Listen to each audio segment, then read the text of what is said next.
আমি খুব সংক্ষেপে ৩টা পয়েন্ট আপনাদের সামনে তুলে ধরে আমার আলোচনা শেষ করব আজকে। আমার আগে শ্রদ্ধেয় মিমি আপু আলোচনা করছেন। আমি আশা করি যে ফররুখের যে সাহিত্যিক দৃষ্টিভঙ্গির যে জায়গাগুলো এবং ওনার সাহিত্যিক যে মাত্রাগুলো, এগুলো উনি কম বেশি কথা বলে ফেলছেন। প্রথমত হচ্ছে আপনাদেরকে ফররুখ আসার আগের প্রেক্ষাপটটা নিয়ে সংক্ষেপে কিছু কথা বলে আমি ফররুখকে নিয়ে 3টা পয়েন্ট বলে আমার আলোচনা শেষ করব। আপনারা যদি বিগত 400 বছরের ইতিহাসের একটা সামারিকে সামনে রাখি, তাহলে আপনারা যে জিনিসটা দেখবেন যে ইসলামী সভ্যতার বাংলা অঞ্চলে পতনের যে সময়, যে বিন্দুটাকে আমরা চিহ্নিত করি 1757 সাল, সেই পরবর্তী সময় থেকে ব্রিটিশদের প্রথম উদ্যোগ কী ছিল? প্রথম উদ্যোগটাই ছিল বাংলা ভাষার উপর এক ধরনের আগ্রাসন চালানো, এবং সেটাকে সামনে রেখে 1800 সালে ফোর্ট উইলিয়াম কলেজ প্রতিষ্ঠিত হয়। এবং ফোর্ট উইলিয়াম কলেজ, এটাকে কলেজের চাইতে ল্যাবরেটরি বলাটা বেশি যুক্তিযুক্ত। এখানে বাংলা ভাষাকে এক ধরনের পোস্টমর্টেম করে একটা ধরনের কাটাছেঁড়া করা হয়, পরবর্তীতে যেটা বাংলা ভাষার প্রাণসত্তাকে বদলায় দেয়, বাংলা ভাষার শব্দ ভাণ্ডার পরিবর্তন করে ফেলে, এবং একই সাথে বাংলা ভাষার যে চেহারার সাথে আমরা পরিচিত ছিলাম সেই চেহারাটাকে সম্পূর্ণ পরিবর্তন করে ফেলে। তো এই জায়গাটা আপনারা যদি দেখেন, পরবর্তীতে 1835 সালে ব্রিটিশরা রাষ্ট্রভাষা হিসাবে ইংরেজিকে স্থান দেয় ফার্সির জায়গায়। এই পরপর 2টা পরিবর্তন, যেটা ব্রিটিশরা আসার পর সর্বপ্রথম গুরুত্ব দিয়ে বাস্তবায়ন করে, এইটার পরই বাঙালি মুসলমানের মধ্যে এক ধরনের হীনমন্যতার নতুন জায়গা তৈরি হয়, যারা বিগত 700 বছর যাবৎ যে জ্ঞানের চর্চা করে আসতেছিল, তাদের যে ভাষা ছিল, তাদের যে উপস্থাপনা ছিল, এক মুহূর্তের মধ্যে সেটা অপ্রাসঙ্গিক হয়ে যায়। কারণ রাষ্ট্রভাষা এখন ইংরেজি, যে ইংরেজি শিখে না সে এলিট না, তার জন্য কোনো কর্মসংস্থান নেই, তার জন্য কোনো সোসাইটিতে তার জন্য কোনো স্থান নেই, এবং সে সমাজ অপ্রাসঙ্গিক। এমন একটা অবস্থার মধ্যে মুসলমানরা পড়ে। পরবর্তীতে ব্রিটিশদের একটা প্যাট্রোনাইজেশনের মাধ্যমে একটা রেনেসা তৈরি হয়, যেটাকে আমরা জানি বাংলা রেনেসা হিসাবে। যদিও এই জিনিসটাকে আমরা কতটুকু বাংলা রেনেসা বলবো, কতটুকু ব্রিটিশদের পৃষ্ঠপোষকতায় হিন্দু সমাজের ভিতর থেকে উঠে আসা একটা রেনেসা বলবো, এটা না তর্কের জায়গা আছে। এবং আপনারা যদি দেখেন, অন্নদাশঙ্কর রায় বা অন্য যারা বাংলা রেনেসা নিয়ে কাজ করছেন, তাদের রেনেসার ভাষাটা সবসময় একপাক্ষিক। তাদের কাছে রেনেসা মানে রামমোহন, তাদের কাছে রেনেসা মানে বিদ্যাসাগর, তাদের কাছে রেনেসা মানে অন্যান্য যে সাহিত্যিকরা উঠে আসছেন সেই ঢেউয়ের মধ্য দিয়ে, তাদের কাছে রেনেসা মানে বঙ্কিম। কিন্তু আপনারা কখনই দেখবেন না তাদের কাছে রেনেসা মানে নজরুল, কখনই দেখবেন না রেনেসা মানে ফররুখ। অথচ নবজাগরণের কথা যদি বলি, সেখানে নজরুলের অবদান কোনো দিক দিয়েই উপরোক্ত ব্যক্তিদের চেয়ে কম না, এবং নজরুল কখনোই সাম্প্রদায়িক ছিলেন না। অথচ বঙ্কিমের লেখা যদি আপনারা পড়েন বা বিদ্যাসাগরের চিন্তা যদি দেখেন, প্রচণ্ড পরিমাণে সাম্প্রদায়িক একটা লেন্স থেকে তারা সোসাইটি নিয়ে কথা বলছেন, সোসাইটিকে পর্যালোচনা করছেন। তো এর ধারাবাহিকতায় হিন্দু সমাজের ভিতর থেকে যে একটা রেনেসা তৈরি হইল, এইটার একটা প্রতিক্রিয়া হিসাবে বাঙালি মুসলমানের মধ্যে এক ধরনের স্বকীয়তার আগ্রহ তৈরি হয়, যা আমাদের নিজস্ব জায়গাগুলোকে ক্লেইম করতে হবে, আমাদের জায়গাগুলোকে বোঝার চেষ্টা করতে হবে। এবং তখনই প্রথম নজরুলের মাধ্যমে এই ধারাটার সূচনা হয়। নজরুল প্রথম এসে বলতেছেন যে বিশ্ব কবিতার একটা মুসলমানি ঢং আছে, এই মুসলমানি যে ঢং, এই ব্যাপারটাকে আমাদেরকে আত্মস্থ করতে হবে।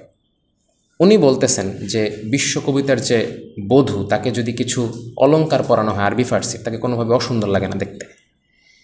এটার মাধ্যমে উনি প্রথম একটা স্থান তৈরি করলেন যে মুসলমানের জবান, বাংলাদেশের জায়গার চাষাবুষা মুসলমানের ভাষাও যে সাহিত্যকে উপস্থাপন করতে পারে, এটা প্রথম উনি তুলে ধরেন।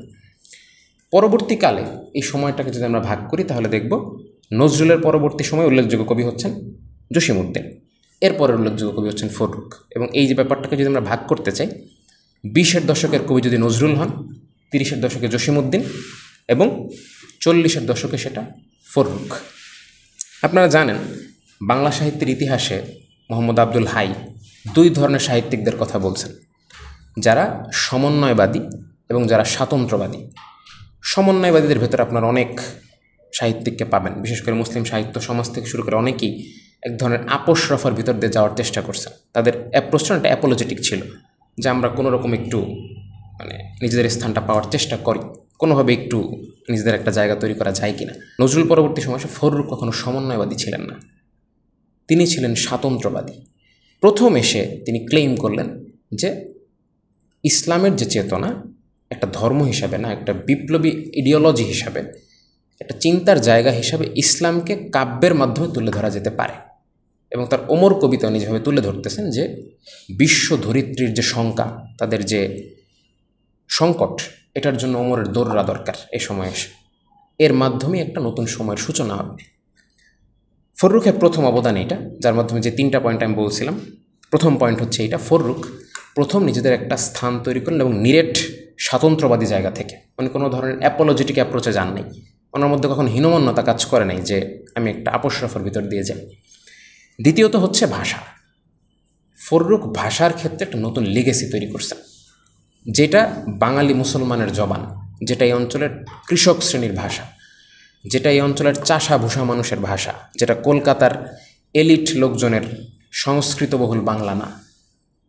আপনারা যদি ভাষার এই বিবর্তনের জায়গাটা পড়তে যান, আমাদের আজকের অন্যতম সম্মানিত আলোচক এবং আমার শ্রদ্ধেয় শিক্ষক ফাহমিদুর রহমান স্যারের আমরি বাংলা ভাষা বইটা ভালোভাবে পড়ার চেষ্টা করবেন।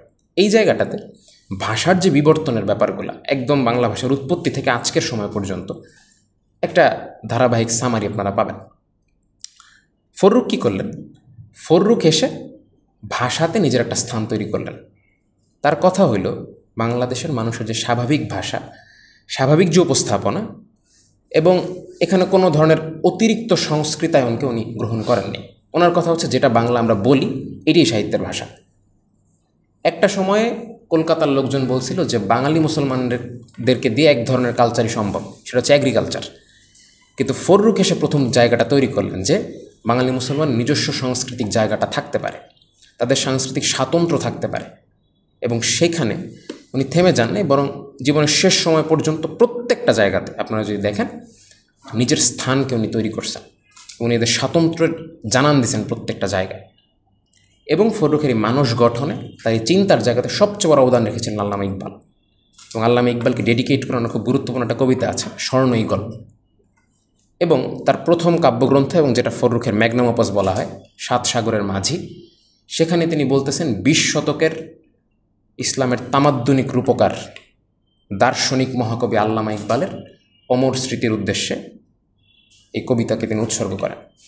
ইকবালকে তিনি গ্রহণ করছেন তার দার্শনিক বোঝাপড়ার জায়গাতে।